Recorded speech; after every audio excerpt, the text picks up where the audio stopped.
Hey everybody, how are you? So I am very honored and humbled to be here today. I don't host these things like Larry has his own show, Janae has done a million of these things, but um, I was kind of asked to do this. But these are people literally that I talk to pretty much every day in some way, shape, or form, whether we're texting one another or we're calling one another. Janae and I call her Nene, so if it happens during this conversation, understand I'm talking to J'Nai Bridges. That's Nene. I've been knowing her since she was at Manhattan School of Music, and I was a young artist, and we go way back there. Larry and I go all the way back to Tremonisha at Opera Theater St. Louis, which was 2000, I believe, which is the first year I started singing. And I was in the chorus and in the quartet, and he was singing one of the roles. I can't remember what he was singing now, but we became buddies. Uh, we found out that we both pledged fraternities in college. Our fraternities pledged the same year. Mine is better than his, but we always gave each other a hard time about that. Um, and we played basketball together. I always won. And he's a great tennis player. I can't beat him at that. He can beat me at table tennis. He's a much better bowler than I am. But we have the same church background, et cetera, et cetera. So these are my friends. These aren't just people that I'm in the business with. And we talk about the business a lot. So anyway, those are my informal introductions. I don't think they need any more. Jnai Bridges is one of the hottest mezzos on the planet, who would be singing Carmen right now at the Metropolitan Opera if COVID hadn't happened. And Larry, who is an Ohio native, would be singing, is it Cenerentola or something high and fast moving at the Metropolitan Opera right now as well too. But we're all trying to make things, as comfortable as we can in this very unusual time. So I'd like to ask each of you, ladies first, starting with Janae, what are you doing right now to keep yourself busy and keep yourself occupied, during this very, very, very tragic incident in our world, but also to our business? How are you keeping yourself busy and what are you doing nowadays? Well, hello everybody, first of all. Thank you for that amazing introduction, brother. Morris is my big brother, one of my big brothers, along with Larry. And we do go way back, so it's just nice to be on this call with um, family, I consider. So Yeah. happy to be here. I am busier than I ever imagined that I would be in a pandemic. I mean, it started out for me, I think, similarly to everyone else in that gig after gig, engagement after engagement, they were being canceled. And that was very hard for me emotionally, especially for me because I'm kind of in like the a very crucial point in my career, I feel. I've had some pretty important engagements that have gone well, and this was gonna be a really big year for me. But it's okay, this is life, and I'm grateful that the phone has continued to ring in various ways. I I've started actually and continued to learn roles that I've kind of put on the back burner, but I have the time now. So I've been doing that. I'm home right now in Seattle, Washington, where I'm originally from. So I've been with my family, which is really, really nice. I actually can't remember being home for this amount of time, because I'm always on the road. So it's just been really nice to be with my family and have that time with them. But also, so many things have arisen that I would have never imagined. I'm doing a lot of interesting projects that I can't necessarily talk about, but they are involving different genres of music, which is actually pretty cool. And I personally think that it's going to help us move out of this and move forward in the classical world. Um, I've hosted a panel at LA Opera that you, Morris, and you, Larry, were a part of, and you were so generous and very, very transparent, which I feel like that talk that we did about racial equality and equity and racism in the opera world, I feel like it has kind of springboarded along with the Yeah. whole climate that we're in. But I feel like it has spring a whole movement that I feel, is not just a moment in time. I feel like people are listening. So, um, I've been up to a lot and just using my voice in different ways, many ways that I never imagined. I'm writing my first article in a pretty major publication, which it still surprises me because I don't consider myself like extremely articulate, but I'm being challenged in many ways that are broadening me. And yeah, I'm busy, which I'm Good. yeah. Well, I tell people all the time that I'm more busy now than I am when I'm on stage singing. I Yeah. have so many deliverables. I have articles due. I have to rewrite this. I have Zoom meetings. I have appointments. I have so much stuff going on, and I'm enjoying it. I'm also back in school full time, so just trying to do something to make myself better during this time frame. So, thank you for sharing with that. We're going to circle back to the to the very infamous now Zoom call that we had with LA Opera a few months ago. But before I go any further, I gotta, the high note man is in town. He's here. He's just coming back from shopping because I was on the phone with him when he was doing it. So Larry went out and bought a car, then rushed back to do this thing because tenors can do stuff like that. So Larry, other than going out and buying cars, what else are you up to these days, buddy? Well, first, let me say thank you for having me here on this talk. As you know, Morris said and talked about our relationship. It's interesting, he got about 60% of that information correct. A lot of that was incorrect, as far as like all this stuff with the fraternity and some of the various things he said. Winning in basketball, I don't recall it that way, selective memory, but he knows I love him. He's my son's godfather, and we're very close. Morris and I probably talk about 5 or 6 times a week. We talk. He's my son's godfather too, guys. We did the flip flop there. Okay, just so you know. It's, so we're family. But the thing is, and of course, J'Nai is like my sister. We talk all the time as well. So it's good to have that mutual respect and love for one another, not just collegial feelings, but we genuinely love each other. So I'm happy to be with you today, and also happy to be a proud native of the great state of Ohio. I know this is Cincinnati Opera, so go Buckeyes. But what have I been doing? I've been doing a lot of things. I'm one of 6 kids, and even when I was a kid, my mother said that I was a busybody. So I'm one of these people that I will busy myself, and I've had several things that I've been involved in. Of course, Morris and I, as I said, we talk all the time.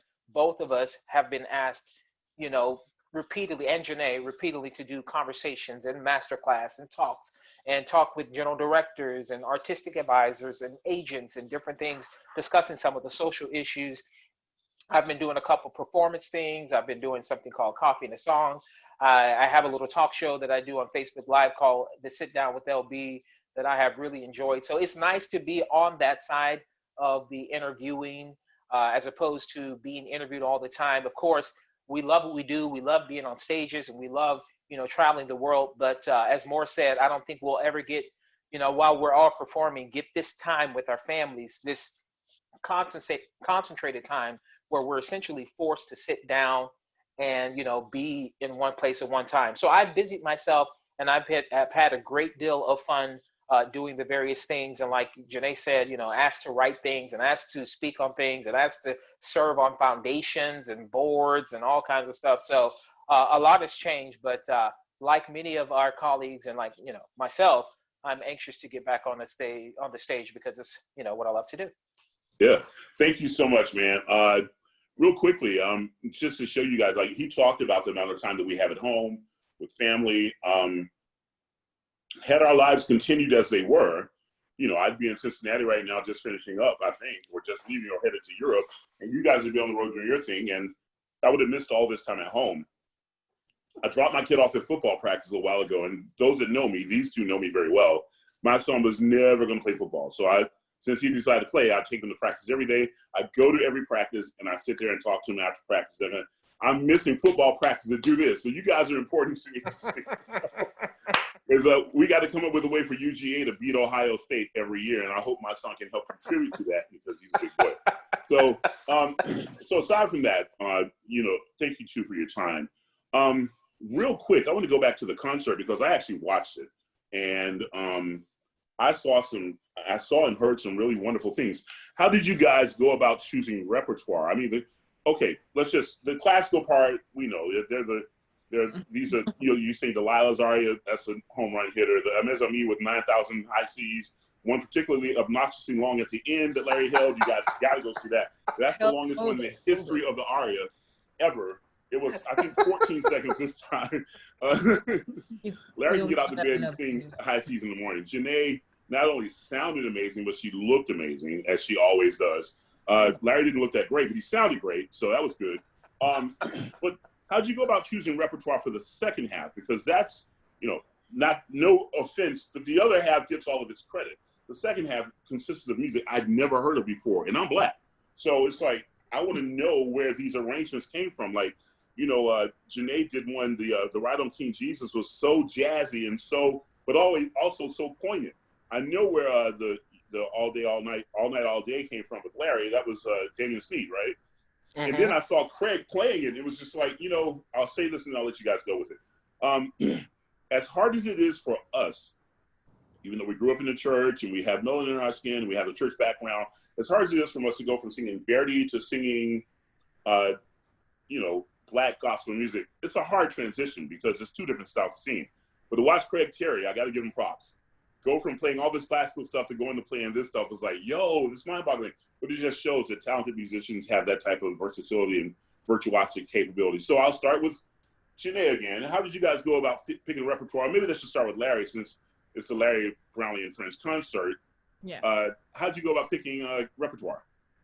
Well, I have to say that much of the genius of that program, I have to say, was Craig Terry. And the great thing about Craig Terry grew up in Tennessee. Craig Terry grew up in a pretty religious family, but they used to do bluegrass. And so Craig started playing bluegrass and other things. And then somewhere along the way, when he was 15 years old, he met a group of Black women who taught him how to play gospel. So Craig, at a very young age, learned how to play gospel. Then he was pianist in a hotel, playing all kinds of various tunes and stuff like that. And of course, you know his prowess as a classical pianist. So Craig is incredibly, uniquely, diversely talented to play the piano. And he can play so many different styles. And so Craig and I, we talked about the program, and we wanted to make sure we presented things that people love to sing. And like you said before, we wanted to present opera first, because Lyric Opera of Chicago, like Cincinnati, like these other places, are opera houses first. And so we wanted to present that, but we also wanted to show the range in what we as Black artists can do. So we kind of reached out to different people. Craig and I, we kind of like formulated a plan and say, okay, this is some of the aspects of the concert we want to present. And so let people offer things that they want to sing, and let them provide a program, and then we can put together something that is organic and works together. So that was pretty much how it all came together. But everybody, J'Nai herself, you know, she offered things, and she had some input in how this program ended up. Yeah, I mean, like Larry said, Craig is just a genius. I did the Young Artist program at the Lyric Opera of Chicago, so I have a relationship with me, and he knows my voice inside and out. And also he knows where I shine.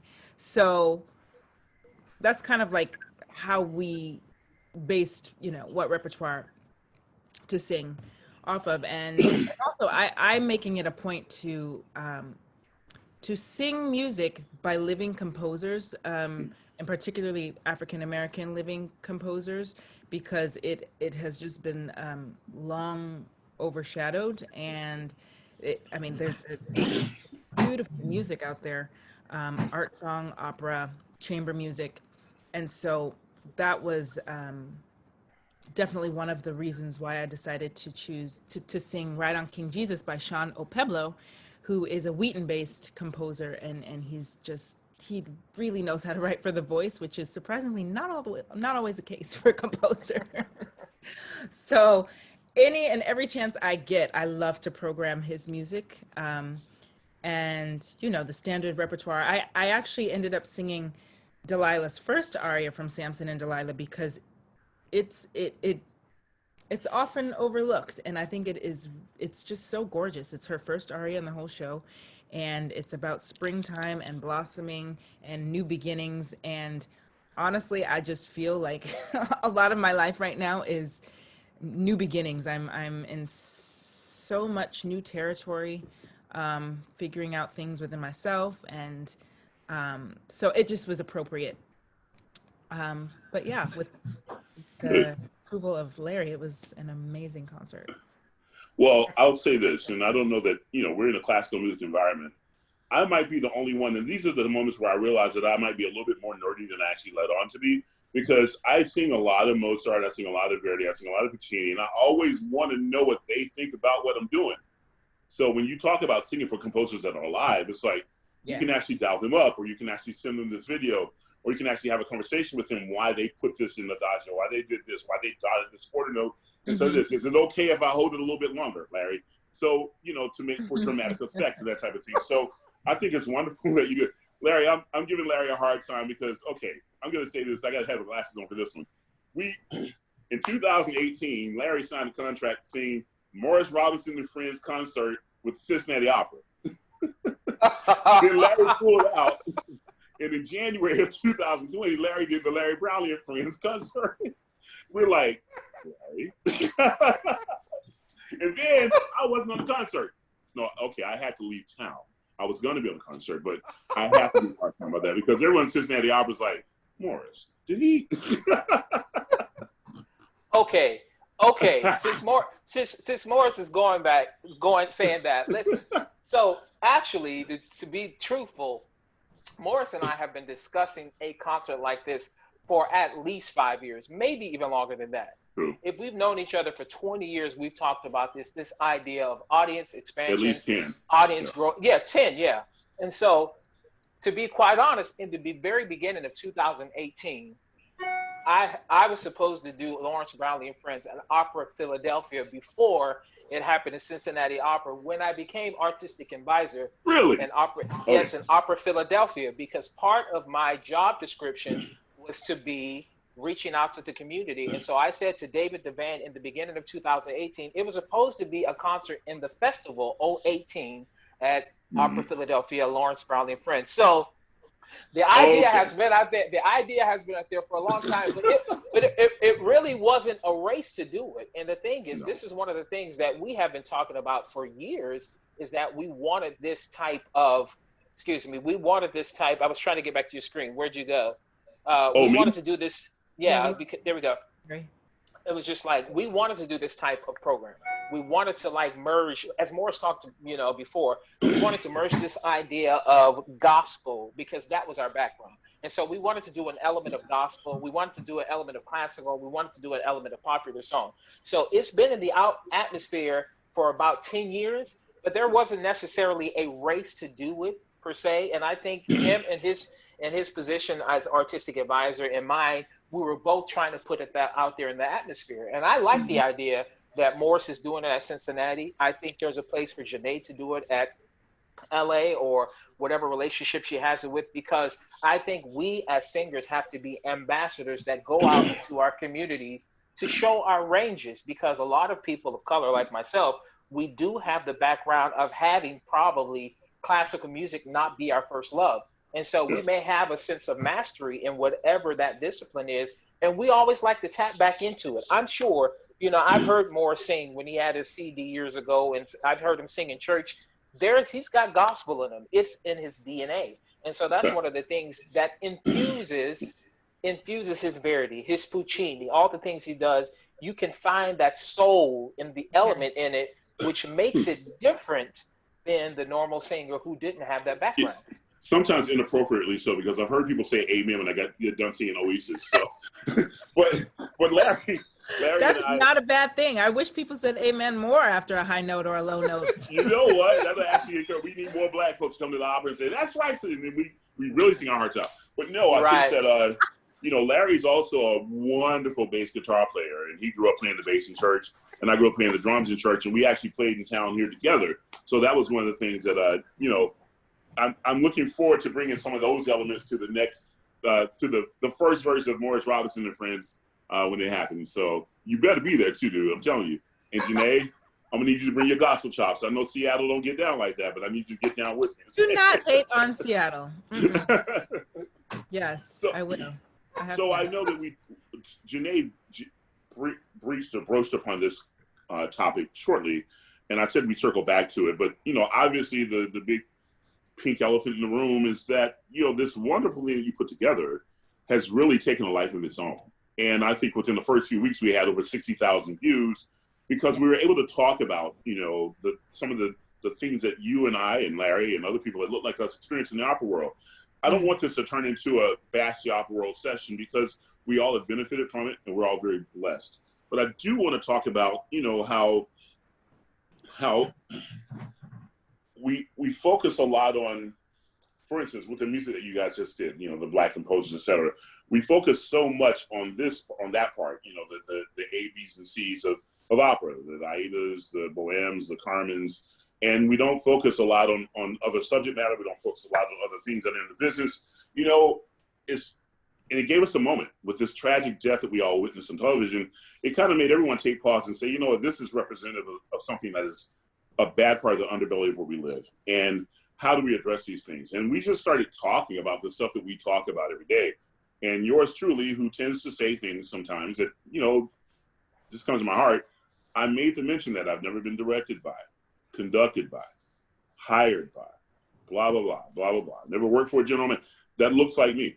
And I think the whole opera world, as I said in the paper this week, went, oh crap, he's right, because it's true. So what has your been, I'll start with you, Dave. What has been your, after all this has happened, I know because we talked about it, but just share with people what type of experiences you've had since that moment, and where do you think we are in the opera world? I don't want to talk about the world as a whole or even the country as a whole. I'd like to talk about the microcosm of our business. Where do you think we're headed in that direction with regards to how we sit in our business? Well, I can honestly say, like, almost every day I have gotten some sort of feedback from our talk, and it has actually been all good feedback. Some of it has been uncomfortable just because there have been so many people that have just been brainwashed, for lack of better terms.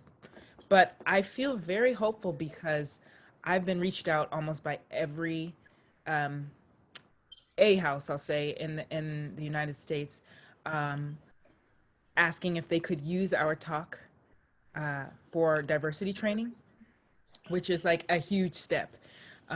Also, just coming to me for just for my input.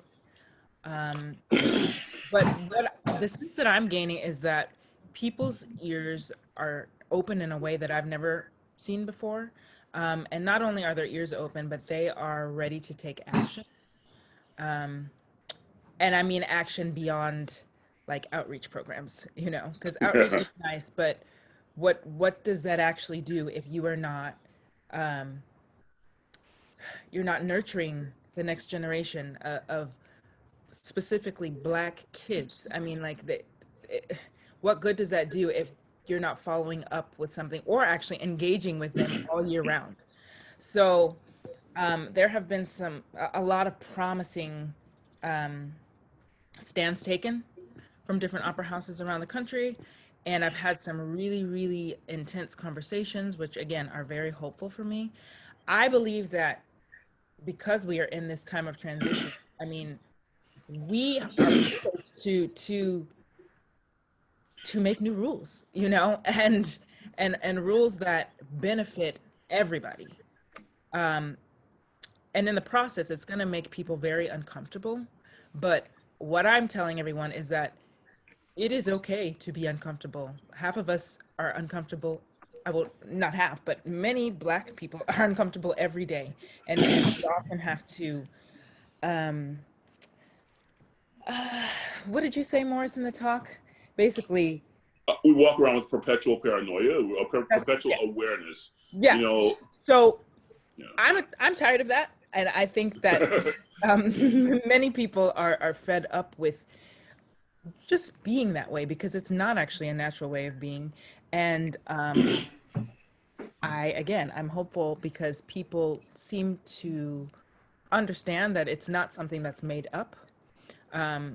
Just like sexual harassment and, like the whole Me Too movement, these are real accounts. And so what do we need to do to to prevent this stuff from not happening. Just like Yep. create a whole new culture. And I think that's the Yep. beauty of this time. If there has to be a silver lining to all of this, it's that, you know, we have the opportunity to face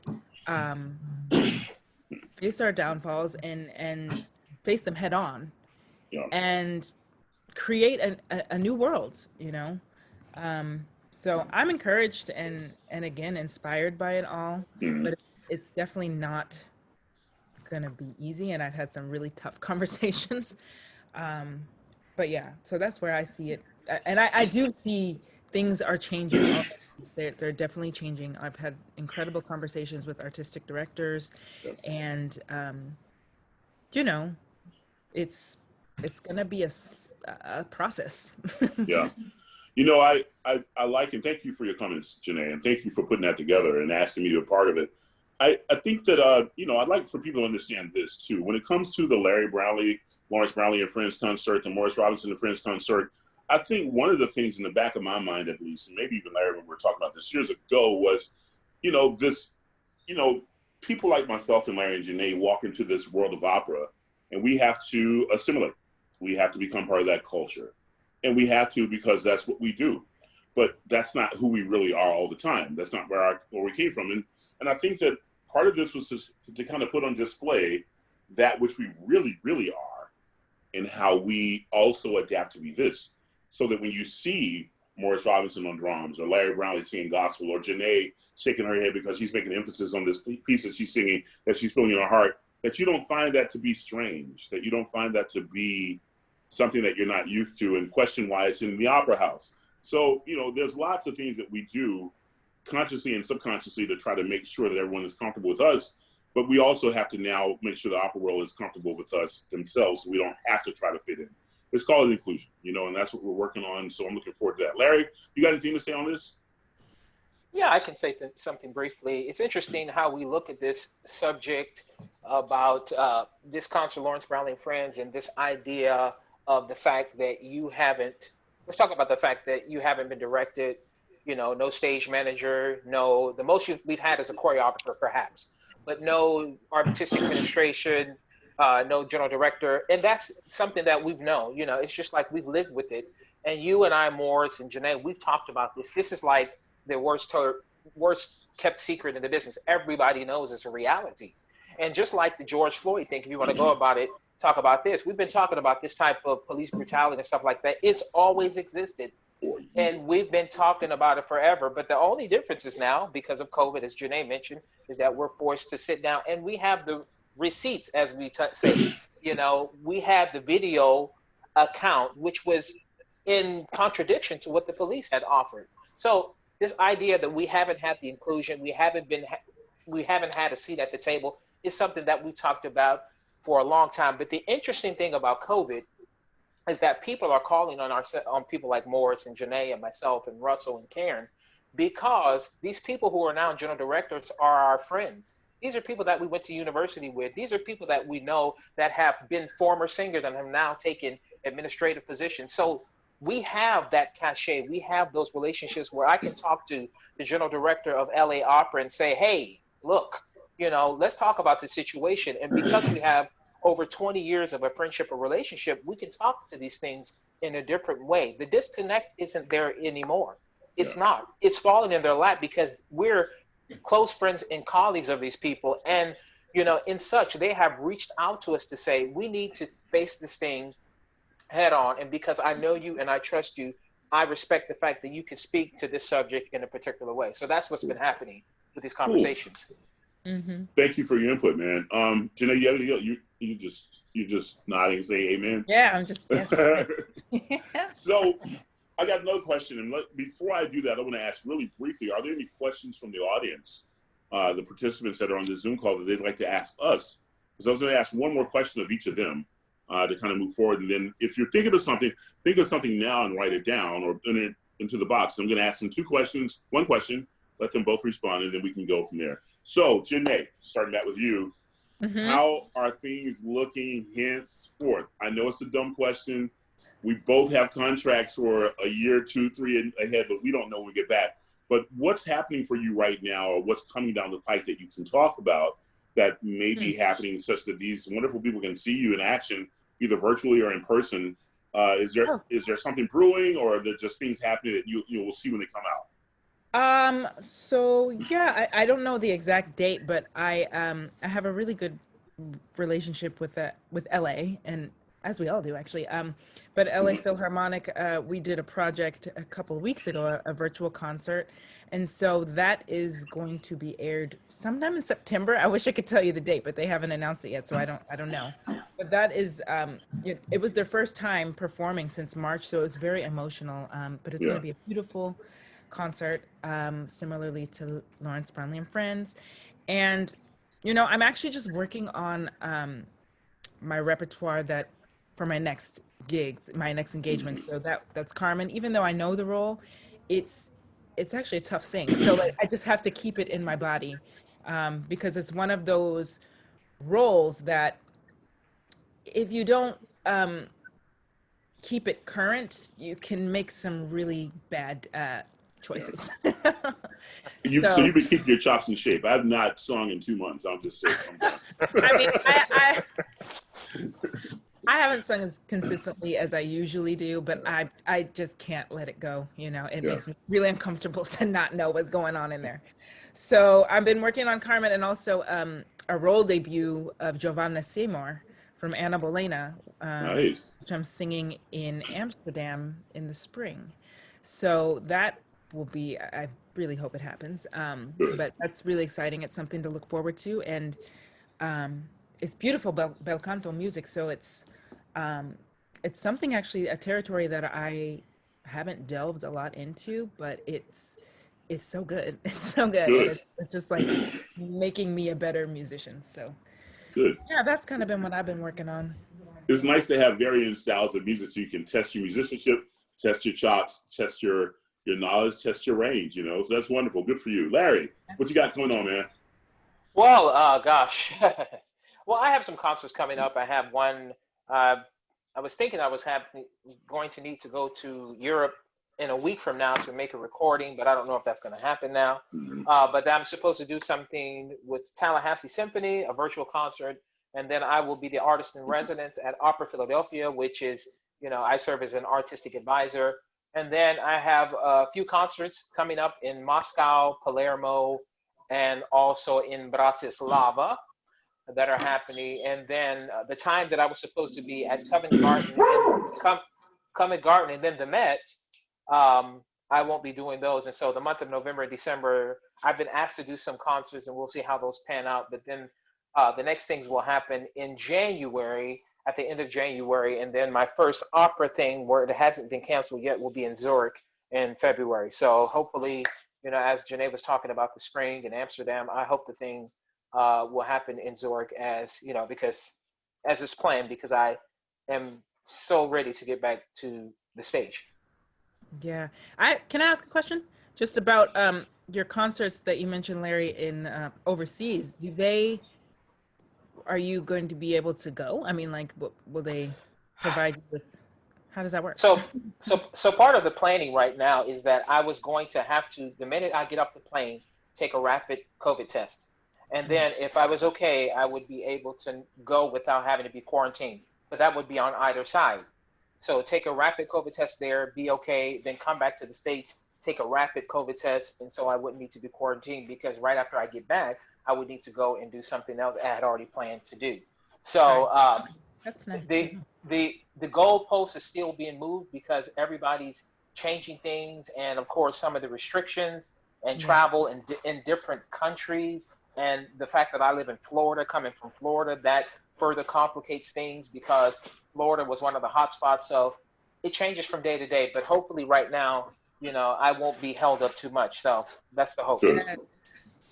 Well, I'm real quickly, I have a few opera gigs coming up that we're trying to do. I'm doing the Rigoletto with Tulsa Opera. We're going to be doing it from a baseball stadium, wearing baseball uniforms. Oh. They're going to record it. I think we're going to do an orchestra spread out on the stage with that type of thing. And then I think I might have heard that I'm doing a scene from Good to Demeron with Hagen and some stuff like that somewhere, but I'll see about it later. And I have a few concerts that I think I might still be able to do. But yes, my European gigs come into question because, again, with the travel and having to get there and sit out for 14 days, then come back and do the same thing on both ends, it's practically impossible to do so and keep yourself, busy as we want to be. But we're all blessed to be able to still be working some and doing things, and I'm happy about that. Are there any audience questions? I'd like to take some of those now. Jane, I don't know if you're working on that, but there's one from the chat here that is, are there things that you've done, learned, and or are doing during this pandemic that you wish someone had taught you during your training or in school? For me, I am, for once in my life, and this is kind of embarrassing, but I am organizing my money. What's left? Exactly, what's left. But this is something that they just don't teach you, and unless you have, like a family that or whoever in your life that you grow up with that teaches you about money, then it's there's a lot to learn. I mean, and as freelance opera singers, we're written these big checks and it's just like, oh, I have all this money, but you actually don't. You have about half of that. So that's something that I've always known, but now I'm just because I don't have the steady income that I usually have, I am just like on every penny, every dollar. And it's actually been very refreshing to just like know where everything is going. And you'll never hear a bass say big checks. It's only mezzo-soprano tenors. I get my 50 cents per gig, and I'm used to spending that. So that's how. So good for you, J'Nai. You learn how to live without tons of money. All right, fine. Larry, what do you have to say to that, sir? This is coming from Morris, who is constantly singing somewhere and constantly working. So for pennies a day, take bro. That for a drink. Yeah, right.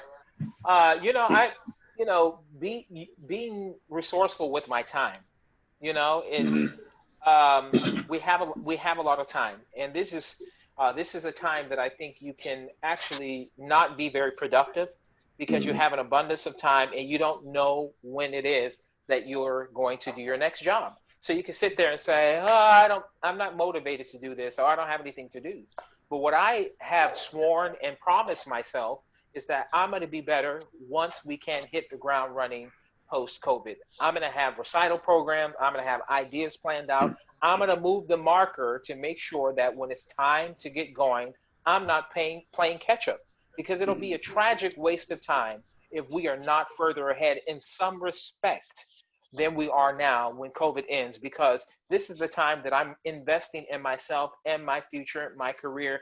I can have some things in place so they're already set up. My dad told me a long time ago, you want to be ready when the opportunity comes, not getting ready when they're coming. And so I'm getting ready now. So when those opportunities come, hopefully I can really embrace them and do something meaningful.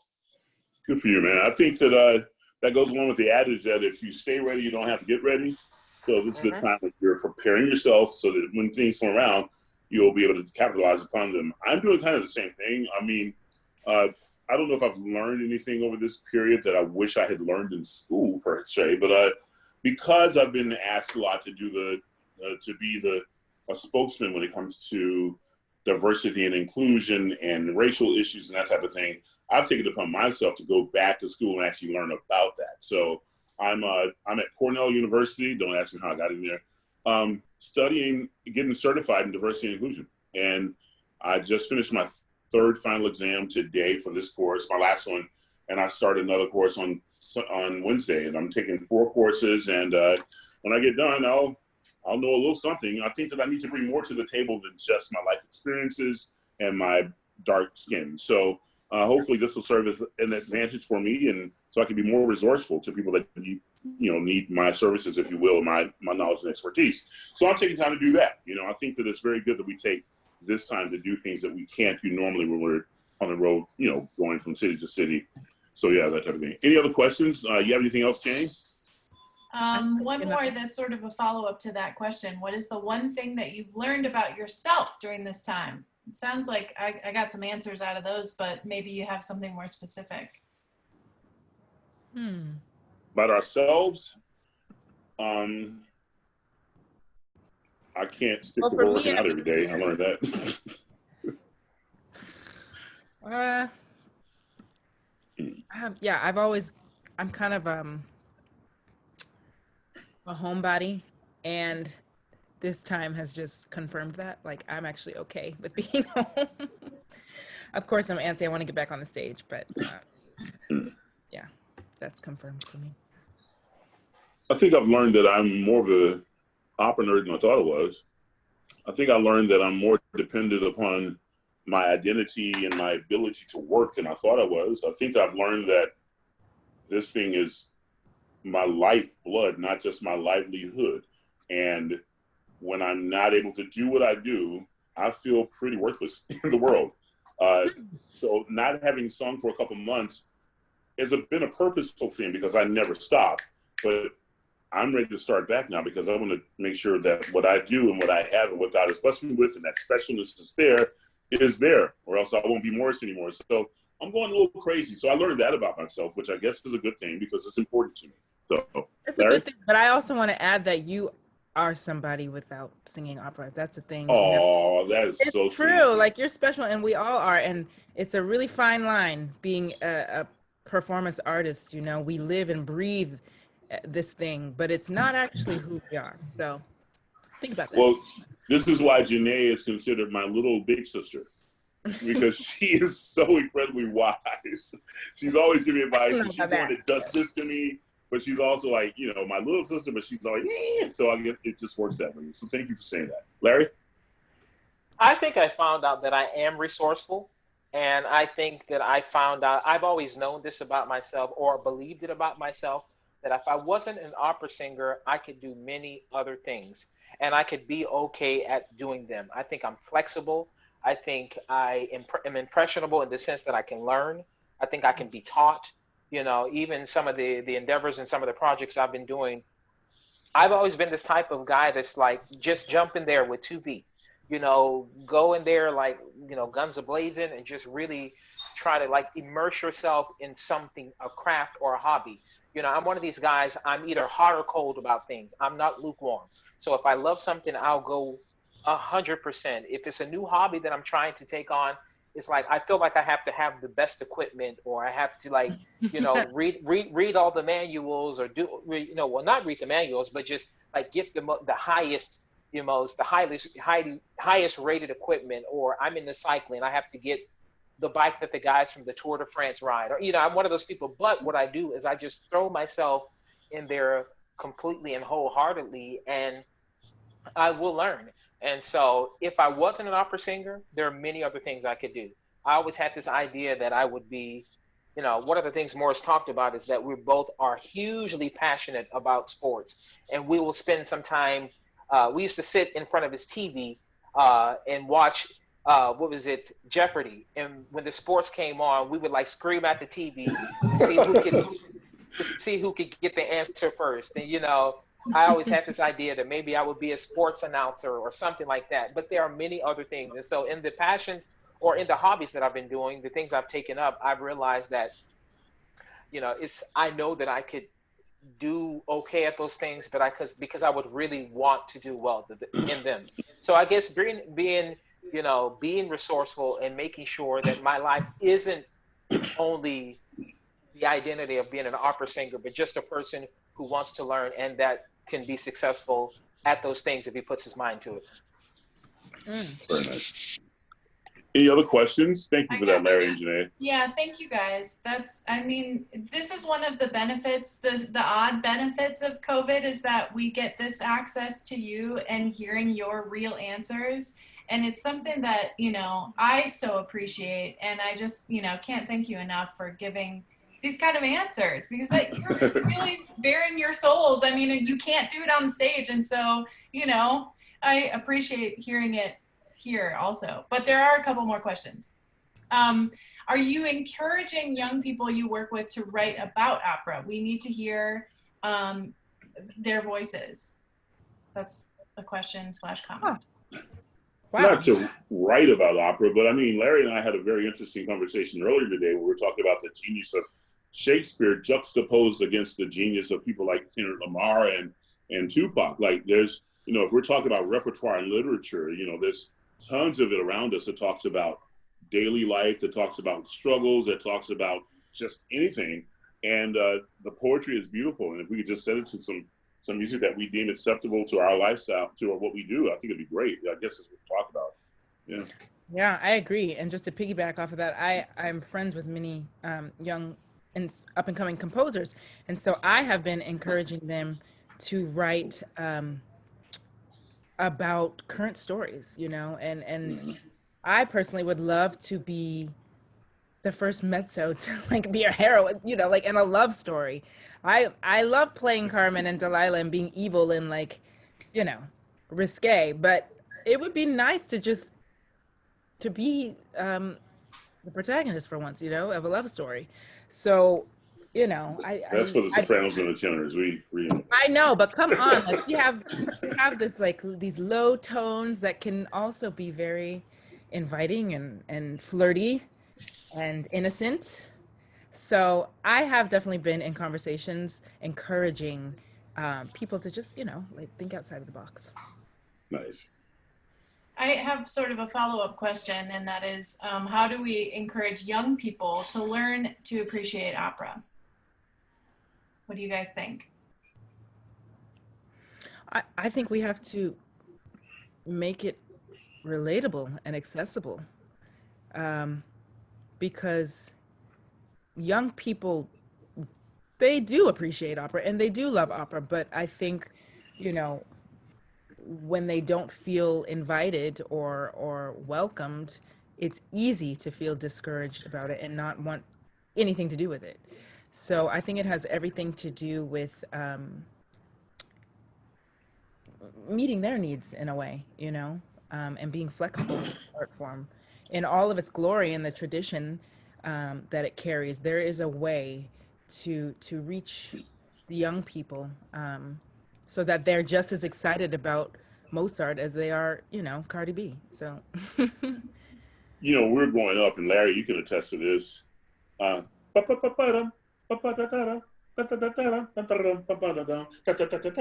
Bugs Bunny and the rabbit thing on the head. Remember, kill the wabbit, kill the wabbit. I think subliminally we were kind of conditioned to like this stuff anyway, right? So I remember when I was a kid, we would go to the Atlanta Symphony every year. That was like a school trip. We got to hear them play like the William Tell Overture, or we hear them play the Fly the Bumblebee, which is my favorite because I just want to hear them play it. So I think that's part of what's missing societally, and I think that that's important. But also, I saw the sub question. You know, we go out, we talk to kids, we do all that stuff. They come. I think most opera companies try to have at least one night where we bring in teens or bring in high school kids or middle school kids and that type of thing. So, Larry, what's your 2 cents, sir? Well, I think all we have to do is expose them to it. It's interesting. I had a dress rehearsal that, you know, one of the companies was doing, and they had a group of teenagers, and I actually invited a group of teenagers from a underprivileged, low income community who had never been exposed to the opera before. And I knew a young lady who was the teacher, and she said, you know, do you mind if we come back to you afterwards and say hi to you, because my students have never seen opera. I've never seen opera. They know nothing about it beyond seeing something on TV with an overweight lady, you know, offense to anyone, you know, but overweight lady with horns in her head, speaking in a different language, breaking glass. Okay. So they thought that that's what opera was. It's funny. They came back, and this group of underprivileged kids came back. And from the minute they came back, they were like, oh my gosh, did she really do this? Did she really kill him? I can't believe he did this. They were so interested in it because the art form speaks for itself. All you have to do expose them to it and let everyone as they may come to this art form. So I think it's great to update things. I think it's great to put it into something that they can understand. But many of these operas have very simple human relationships that you can understand conflict, you can understand love, you can understand this, you know, betrayal. And so just give them the opportunity to be around it. Don't dumb it down, but let them and anyone else know that they're invited into the theater to enjoy it as they may. And one last thing about that is when we start, you know, seeing people that they can relate to on stage is very important. Having subject matter they can relate to isn't so key because, like Larry said, I mean, these storylines are pretty basic, a lot of them, and they talk about human emotions, and kids and people pick up on that immediately. So, but we also have to be cognizant that when we start having these diverse crowds in the audience, that our audiences need to start embracing them and saying, hey, we're happy you're here. So I think it's an educational process across the board for all of us. So. Totally. And one little Cincinnati opera plug, when we do have our season, we have one of the shows, we have our community open dress rehearsal. And it's this opportunity that, you know, our director of communications, of community engagement, she brings all different kinds of kids from all over Cincinnati. And it's the best audience because they are so real. They are experiencing that opera for the first time.